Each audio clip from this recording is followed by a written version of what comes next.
48 hours of nonfiction books on TV.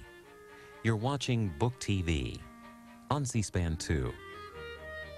Next, from the Virginia Festival of the Book, a panel discussion with 5 authors who've written about unexplained phenomena, conspiracy theories, and supernatural experiences. After that, a conversation with Christopher Andrew, who wrote The Sword and the Shield, about the history of the KGB. On Book TV tomorrow night, Lucas Poe discusses the politics of the Supreme Court under Chief Justice Earl Warren. Also, Malcolm Gladwell talks about The Tipping Point, his new book, exploring why certain ideas take hold in society and others do not. And Biography on Book TV looks at the generalship of Robert E. Lee with a panel of Lee biographers.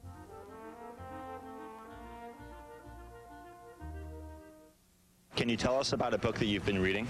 Actually, we've all been reading Anne Frank. The Diary? The Diary of Anne Frank. The Diary of a Young Girl. And why are you reading it?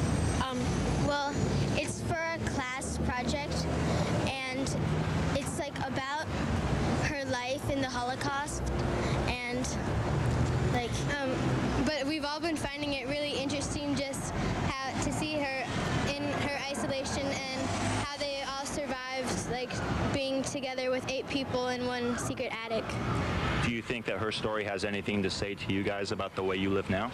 Oh, yeah, of course, because it shows people and it kind of teaches people that, like she said in the very ending of the diary, actually, that everyone has a good side, and that she even respected everyone, and she respected everyone that even brought her like a little harshness because she's learned in that time that she was reading her diary and everything.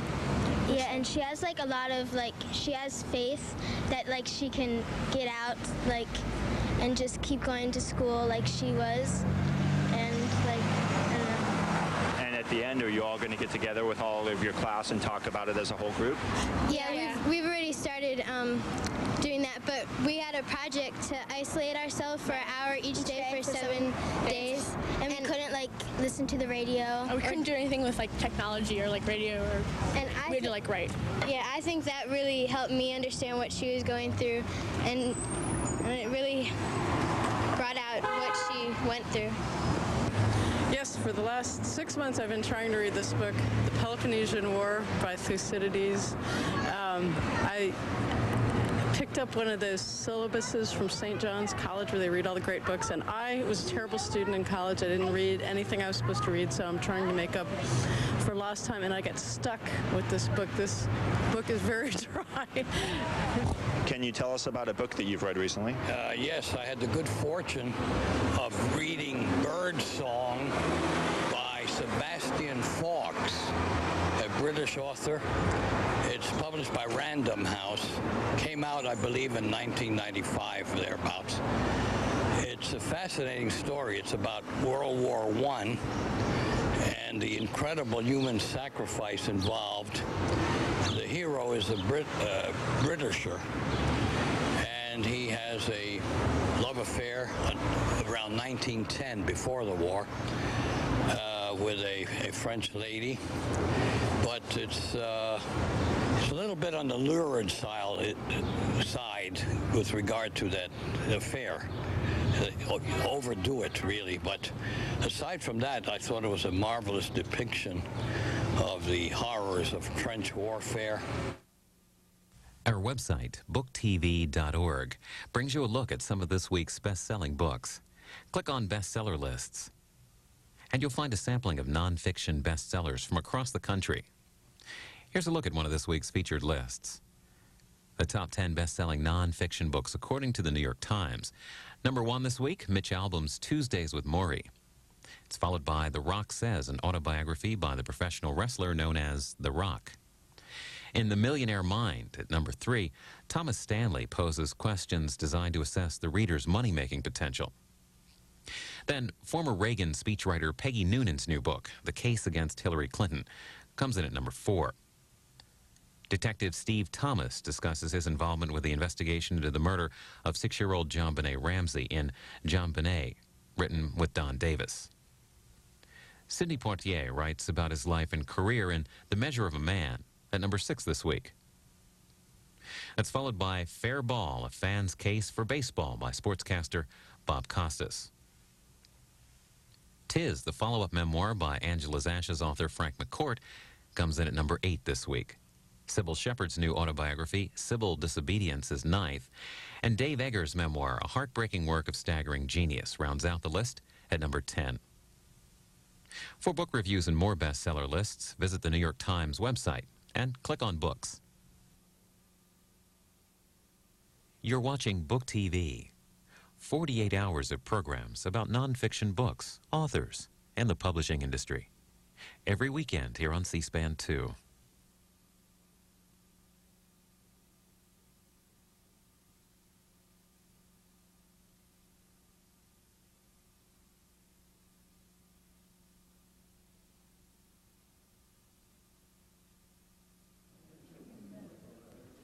From the Virginia Festival of the Book in Charlottesville, Virginia, a discussion with several authors have written about unexplained phenomena, including conspiracy theories and supernatural experiences. The conversation lasts about an hour and a half. Well, looks like this is it. Can you all hear me? Everybody hear me? Let me just begin by getting a feel for where everyone is in the audience. Is there anybody here who can claim to have seen a UFO? Hands? A couple? Is there anyone here who can claim to have seen ghosts or anything like that? Out-of-body experiences? A couple? Is there anybody here who belongs to a cult? Yeah, Episcopal Church counts, actually. Is there anybody here who is packing right now? Well, I guess we can proceed then. Yeah. Today's subject ostensibly is American lunacies, and without being too flip about what's going on in the culture, what I'd like to do with the panel is examine, take the temperature basically of the zeitgeist, find out what's going on at the end of the millennium. Today's panelists include Joel Achenbach, who's a Washington Post columnist for the Washington Post daily online paper. His books include Why Things Are and Captured by Aliens. Next we have Michael Shermer, who's the editor of Skeptic magazine. He's the author of Why People Believe Weird Things and How We Believe. And on my right we have Jodi Dean, who's an associate professor at Hobart and Williams College. Have I got that right? I'm sorry, Hobart and William Smith College, and her book is Aliens in America. On the far right is Alex Hurd, the executive editor of Wired magazine, whose book is Apocalypse Pretty Soon. Not too late. It's never too late for an apocalypse, I guess. What I'd like to do is just ask everybody generally, in the broadest possible brushstrokes, to paint in where they think we are now compared to, let's say, the 1960s. Is this a kind of quiet upheaval going on with all the cults, or is this something totally new? Alex, what's your take on that? Okay, well, I don't have any data on this. It's all just based on my reporting and reading I did. I think that there obviously was a lot of millennial and apocalyptic activity around the turn of the millennium, but one of the things is there always has been. I think the media noticed it more, and they will also tend to think that it's all going away because most of the media attention was on Y2K, and that fizzled, and most of those people have gone away, but a lot of them, you'll find over the years, if you keep up with this, will shift their energies about that to something else. And one of the new things, there's a bestseller by Art Bell called The Coming Age of Global Superstorms. And that's going to capture a lot of those people because he's saying that global warming and environmental change is going to bring a new kind of chaos and just storms that kill millions of people. So I think we're in a pretty active period and always will be, you know. I understand Virginia, particularly, this is something we can all be proud of here. Virginia has quite a few cults going. Is that? Yeah, although first thing I'd do is I don't really talk about cults much, except in the rare cases where that term applies. Most of these groups are political or religious groups. They just happen to be on the fringe. And cult is a pretty loaded term that doesn't really go for most of these people. But yeah, Virginia has everything. UFO people. There's a famous place called the Monroe Institute, a few miles from here, where they teach you to have out-of-body experiences, which at first glance doesn't seem millennial, but if you read the doctrines behind it, it is a very revelatory thing that has a long view attached to it. Joel, what's your take on where the zeitgeist is right now? Well, there's been a big change since the 1960s, really. I'm glad you brought that up, because it used to be that UFOs were very much of a hardware issue. People saw stuff in the skies they didn't understand. They saw, lights or at least objects moving around in a strange way. And since then, it's become a much more personal thing, more of a software type issue in which people have these direct experiences. For that reason, I try not to convert people to my own personal belief about aliens, which basically is that if I were to wake up one morning and find, 3 little bald-headed, skinny creatures with 3 fingers each chewing on my foot, I still wouldn't believe in aliens. But I try not to try to convert people, because I know how personal the belief is to them. And for example, in my book kind of goes all over the place. I spend time talking to Carl Sagan and time talking to the people at NASA. But I also spend some time in UFO country, and a couple of the characters are people who believe that they themselves are aliens, that they think they're from the Pleiades, or that their spirit is from space. And this makes perfect sense to them, and it kind of explains why in their life they felt a little out of sorts, like they didn't really belong here on Earth, a little alienated, so to speak. And so I, in talking to them, I at one point was hypnotized in a hotel room trying to recover the memory of my own alien abduction, but I totally failed at it. I couldn't quite picture what happened. But that doesn't actually prove that I wasn't abducted, because you see, that's how they work. They're able to erase the memory of the abduction, so it doesn't prove anything. Michael, how do you see all this? Does it relate to religion in some way? Joel, they don't have 3 fingers, they have 4. So just make a correction there. Actually, on Wednesday, I was on a TV show, just a Southern California TV show, which is where I'm from. And by the way, parenthetically, Virginia is not the hotbed of weirdness. Southern California is. You guys have nothing on us. We own that category. Anyway, the show was ostensibly on psychics and haunted houses, that sort of thing. But while I was waiting in the green room, there was a couple of women astrologers there talking about crop circles. And I said, well, what do you think they are? And she said, well, the aliens have, left these circles in these crops. And so then I launched in this little routine I do that's actually usually pretty funny when I do it at Caltech for the skeptics.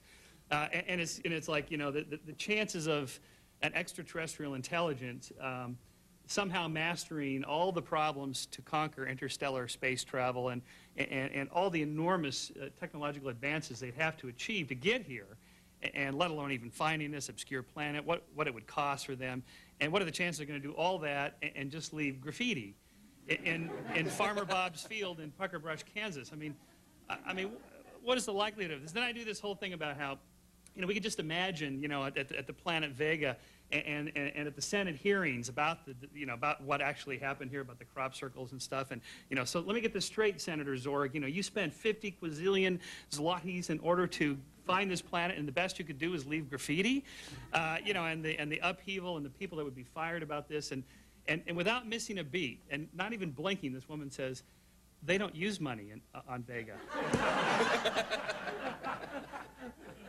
And honestly, she said, I wouldn't make this up. Some stuff I just make up, but this I didn't. And I said, I didn't know what to say. I said, I just made that up. And she said, no. And the Pleiadians, they don't have government, and they're way beyond money and government and possessions, and imagine no possessions. I did this whole thing. I wonder if you can. And she didn't get it. She didn't just Anyway, so. And that's just a little sampling of what we do at Skeptic. We do try to take a pulse on this and try to keep track of this sort of thing. It is different from religion, certainly. Mainstream religions are not cults. We need to use our our language carefully. I think cult has become such a broadly used epithet in our culture. It's really meant to be an insulting sort of thing. And so I wouldn't call the U.S. Army and the Catholic Church and things like that cults. But when they're particularly centered on a single individual in which people are detached from their family members and reference groups, things like that, then it becomes cult-like, that sort of thing. And do I think this is actually somehow getting worse than it used to be? It's hard to say. From a social scientist, to answer the question properly, would need to operationally define what you mean by pseudoscience or superstitions or cults. Or you'd have to pick a particular subject, and then you need to define how you're going to measure the change. I mean, is it number of movies about cult-like or psychic phenomena like The Sixth Sense? Is it number of films, is it number of books, number of magazine articles, column inches in newspapers? And what's your time frame? 90s compared to the 80s, compared to the 60s, compared to 1900, compared to 1500.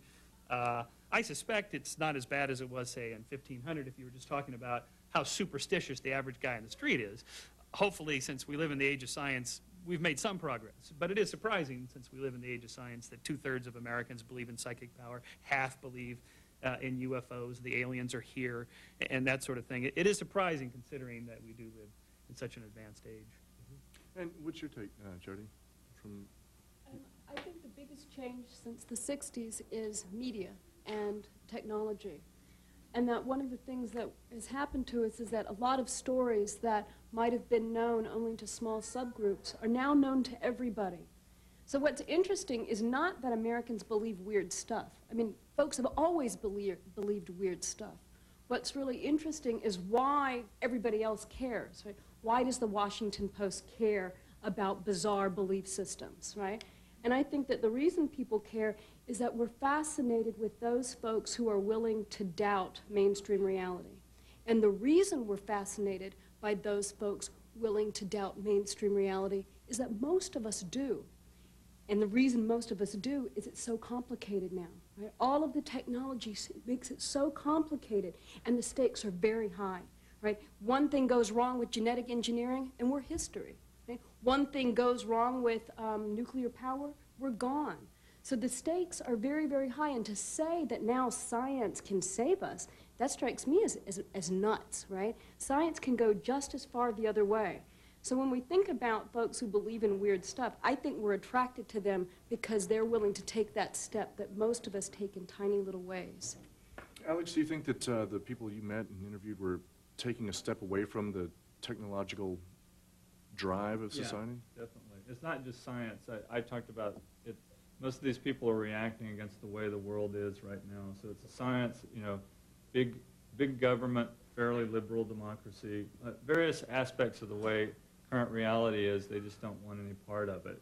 Either the world's too sinful, or sometimes it's people who are left out too. A lot of the people, I have a lot of pseudoscientists in the book, and they think they are scientists, and they're not. They're crackpots. You know, they're people who are trying to invent perpetual motion machines, or think that Space Brothers are landing next year at a precise day. It's because, you know, they're usually not people who had a chance to get a PhD. They either didn't have the money or they didn't have the intellect. But they still have these urges to do these things, and this is sort of their way of saying, I don't accept that science has all the answers and I can only consume it. I want to produce something. And so it's an active thing in that way. Yeah, and it raises the question, too, of whether or not we can all agree that some things are real and some things are imaginary. I mean, do we get to the position where science is simply somebody's opinion, where facts are simply a prejudice? Joel, what's your take on that? I think science is one of the great heroic feats of the human species, and that, you know, I'm not a scientist, I'm a newspaper reporter, but, you know, people gave their lives to find out the truth about the world we live in. You know, the fact to be able to say that the Earth goes around the sun and not vice versa, you know, got Galileo and Giordano Bruno in a lot of trouble. You know, this is something that, it kind of amazes me, actually, that so many people just sort of, I don't want to say seem unappreciative, but just sort of absorb all the technology and science that enters our daily lives, takes it for granted, and then goes off and says, well, science is narrow-minded. I don't actually think science is narrow-minded. I think science has repeatedly given us some mind-boggling models of reality, ranging from, you know, the expanding universe. I mean, the whole universe is expanding. I mean, that's not something that necessarily is commonsensical. To, you know, the existence of dinosaurs, you know, that millions of years ago these giant reptiles were pounding around the planet. I mean, that is an amazing idea. You know, tectonic drift. I mean, the fact that entire continents can float on the surface of the planet and move around is, again, it's a very challenging idea that has been borne out over time. And so it kind of bums me out that people think science is this sort of narrow view of reality, when I look at science as being the kind of combined effort of thousands and thousands of men and women over a very long period of time trying to find out, well, what is the sort of reality behind the world as we perceive it? Michael, is it becoming simply a matter of faith over proof? Well, I'm a pretty pro-science guy, so I concur with Joel on a lot of that. On the other hand, the examples that you gave were where the demarcations are pretty clear between what's sense and nonsense, and we've got confirmation and almost total agreement amongst most scientists on a lot of these things. When you get into the social sciences, it's a lot fuzzier, and those fuzzy sets have big fuzzy boundaries between the sense and the nonsense, and it's harder to say, you know. So a lot of issues of Skeptic magazine we devote to these social issues because that's where the action is for me. It's not clear. We did a whole issue on race and IQ when the bell curve came out. Boy, you talk about lack of agreement and egos and people getting upset. The data do not just speak for themselves. They are definitely filtered through theories, and particularly in the social sciences, science is very much theory-driven. And so we have to be cautious about some of those social claims. And of course, even in biology, where we know evolution's a fact, it's not in Kansas and some other places in America. And it's really definitely an American phenomenon that evolution is even challenged. Nowhere else in the world, except a little pocket in Australia, do people even doubt that evolution happened. They may argue about how it happened and punctuated equilibrium and gradualism and these sorts of things. But that tells us that there's a cultural element there involved in science. And as for faith, in how we believe, I really make the argument that these are two separate things, reason and faith, or science and religion. Mainly because the problem, if you're religious, with trying to prove your tenets of faith is that you're always chasing science. You're always one step behind, wondering where it's going. And what did they discover today? Oh, no, they found another black hole. Oh, dear. Now, let's see. This is not in Genesis. Now, how am I going to reconcile this with my religion? You know, if you're constantly thinking, I got to somehow prove that my religion is true, then you're going to be stuck with the ever-changing nature of science and having to change your religious tenets to go along with that. And I think that's the biggest argument from the religious side for why you shouldn't be trying to do science when it's really just religion. Jodi, do you think that some of the scientific certainties that we hold very closely now, in 100, 200 years, might look like bloodletting to people of the future? I actually think that they're scientific things that we think we're certain about that we're actually not. For example, salt. I don't know if anybody remembers, but about 2 years ago, I think it was Scientific American came out with all the debate about salt. Health people and medical scientists disagree about whether salt is bad for us or not. If people follow diets as they're given to the American public, there's a big debate about whether or not you should eat a lot of protein or eat a lot of carbohydrates. I mean, these are things that we're taught are basic science that the scientists seem to know, but then once you start digging a little bit, we realize that there's major disagreement. So how mad cow disease is transmitted, that's not clear. There's a huge debate about that.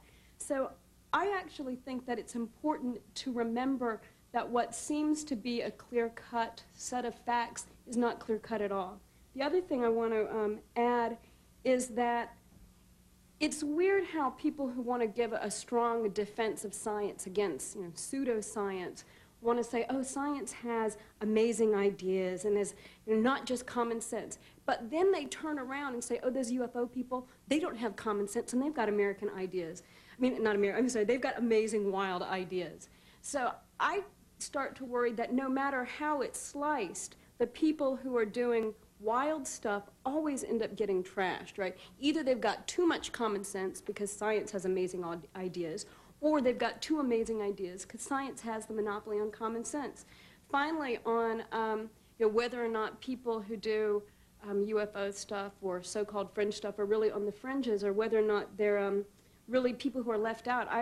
I got into this field because of Harvard professor John Mack's work, who, because he believes that the abductees are telling the truth.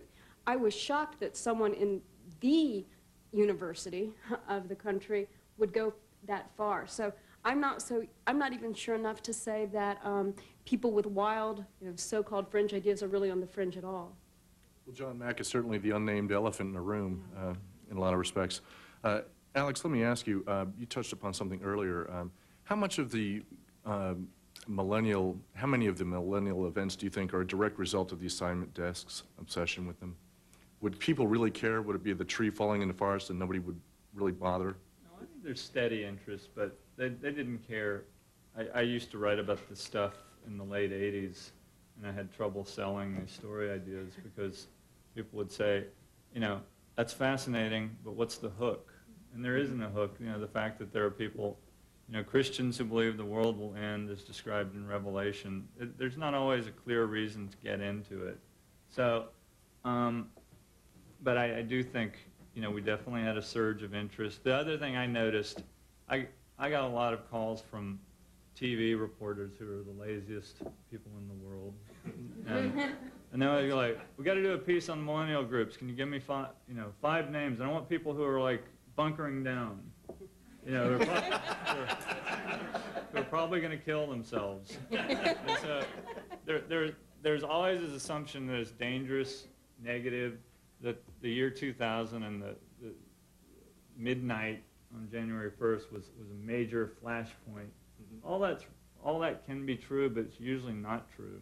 And I kept saying, most of these people, when their thing doesn't happen, they've already built in a clause to their beliefs that will allow them to go on. Now with Y2K, that was impossible. It's one of the few times. But with Earth changes, which is a very widespread belief that the planet is trying to kill us by producing more natural disasters, they used to talk about 98 as being the trigger year when you could not mistake that this was happening. And then it was a bad weather year, but it wasn't like they thought. So they switched and said, the spirits say that 2012, we've been given an extension.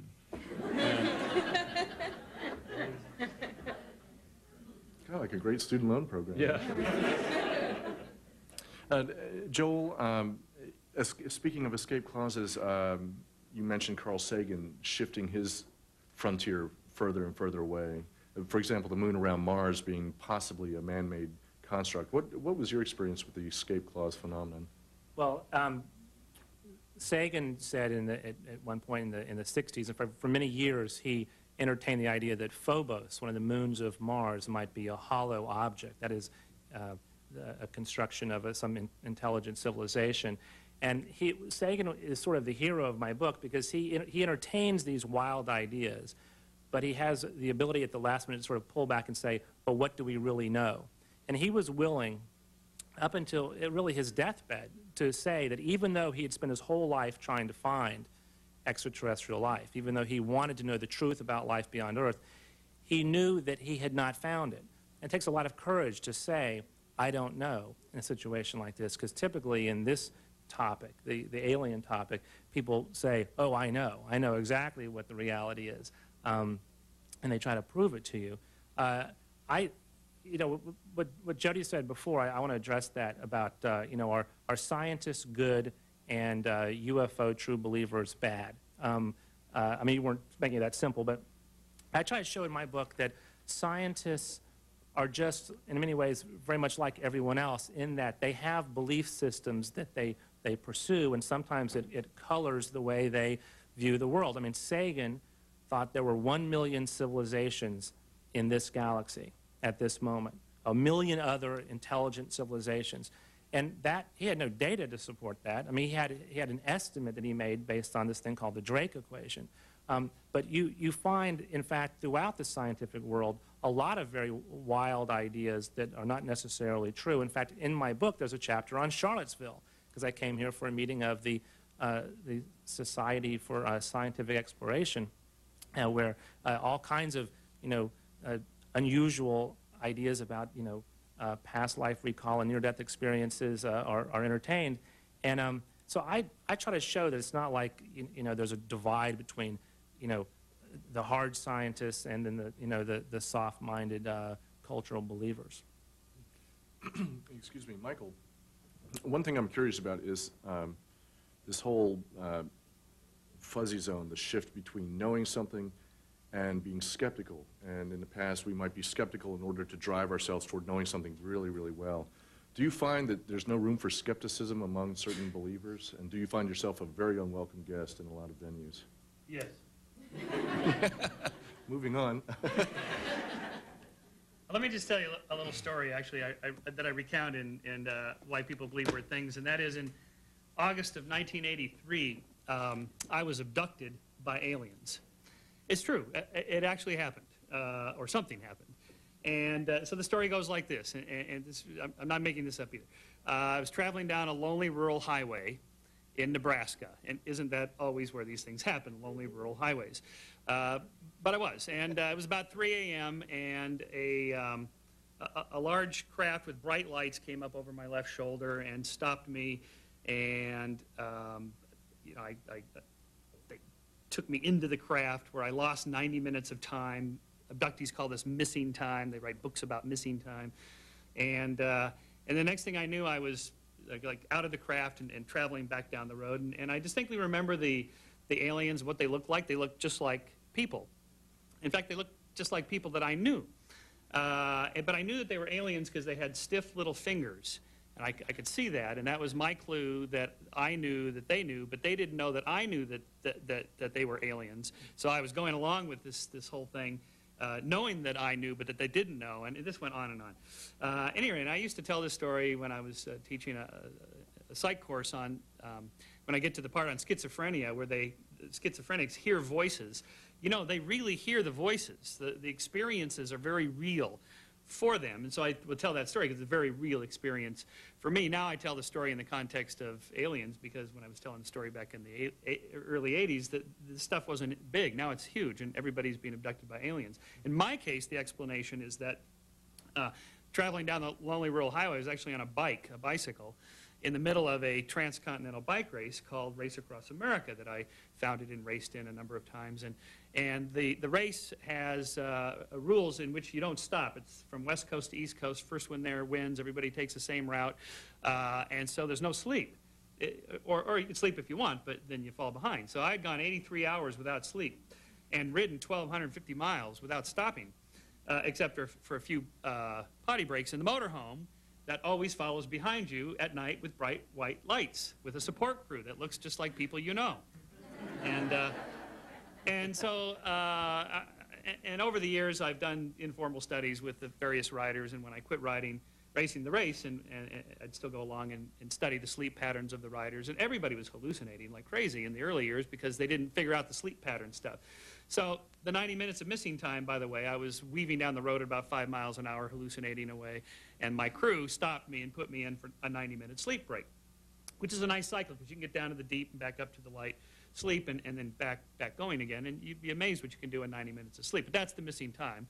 And the stiff little finger is where is really the crux of the story is that when I was a kid, there was a story, a TV show on CBS starring Roy Thinnis. I just saw him on X-Files a few months ago, in fact. Yeah.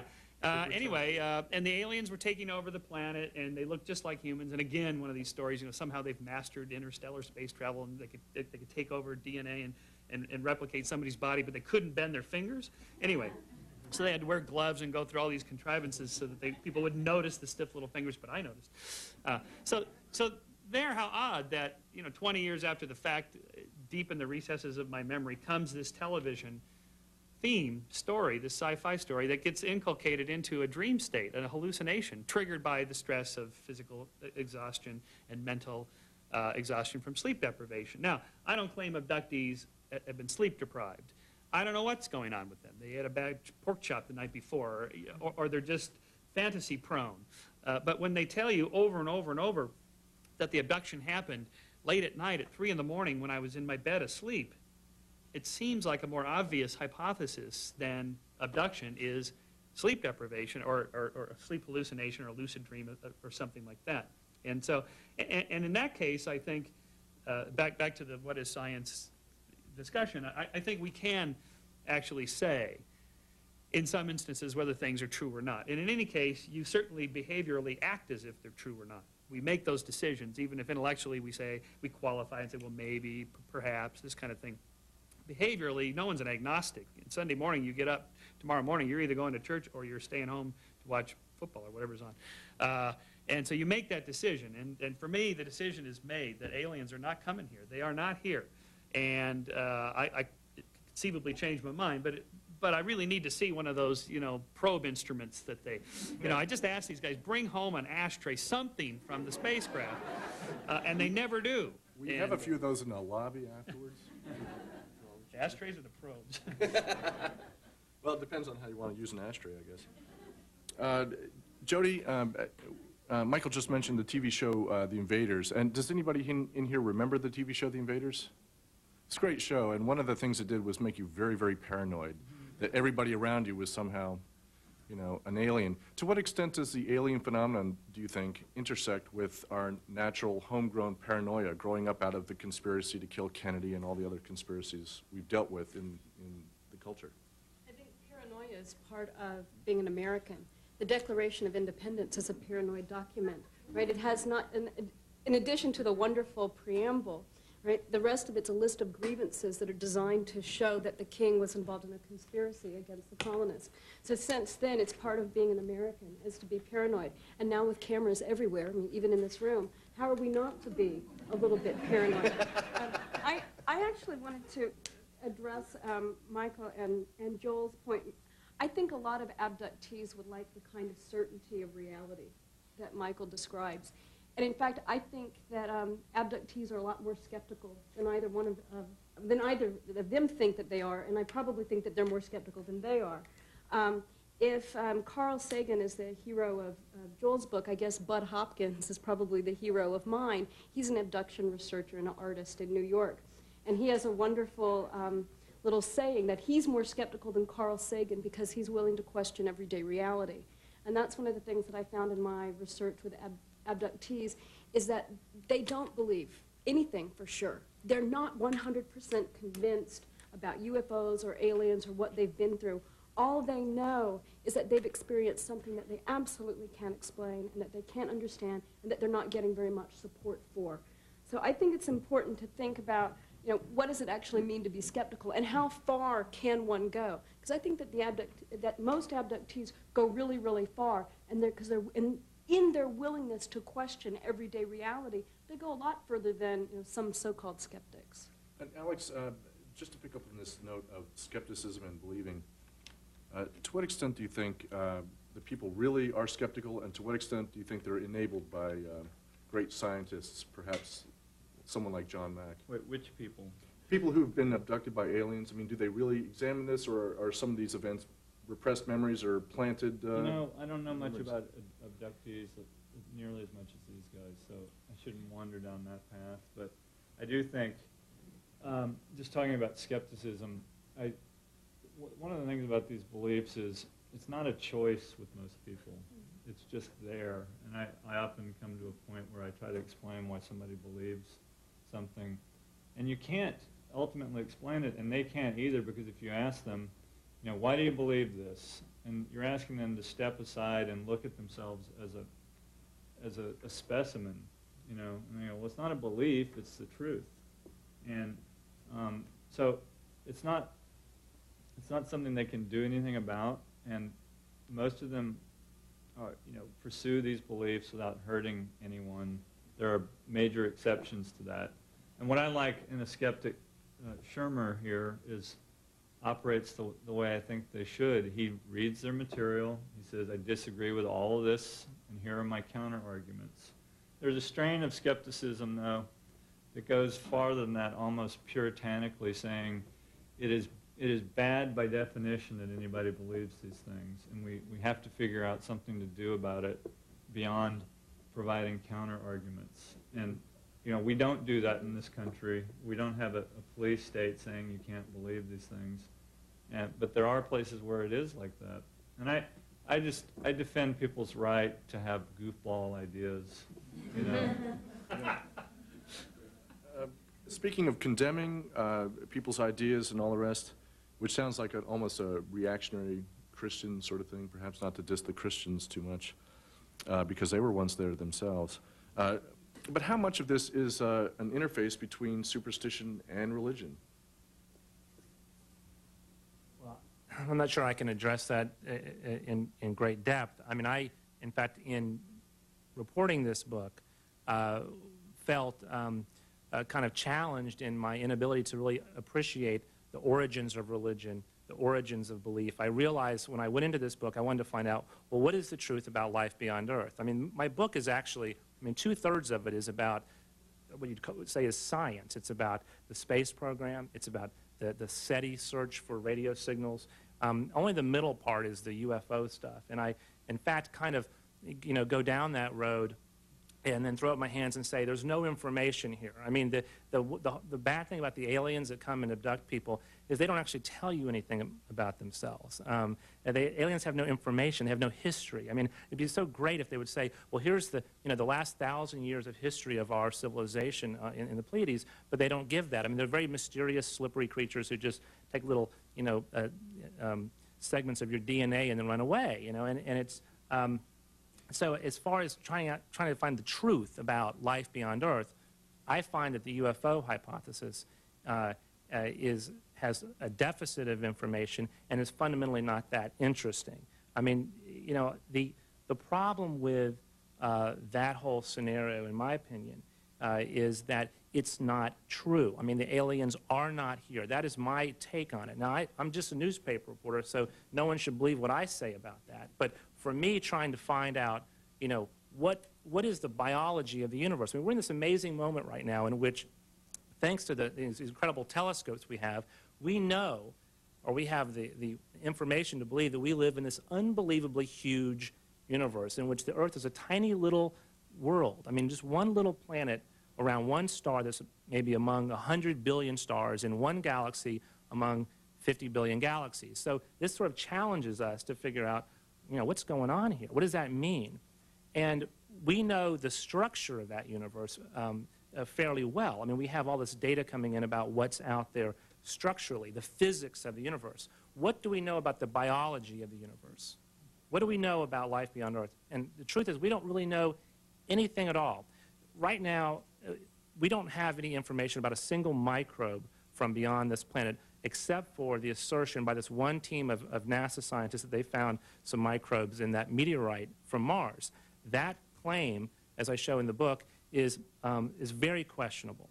Most people in that field, who are fellow meteoriticists, people who study this stuff, say they don't got the goods on that claim. We don't, at the moment, know of any liquid water beyond this planet. So before we find, intelligent aliens, and before we find even a microbe of life out there, it'd be nice to find some liquid water. So that's where we're at right now.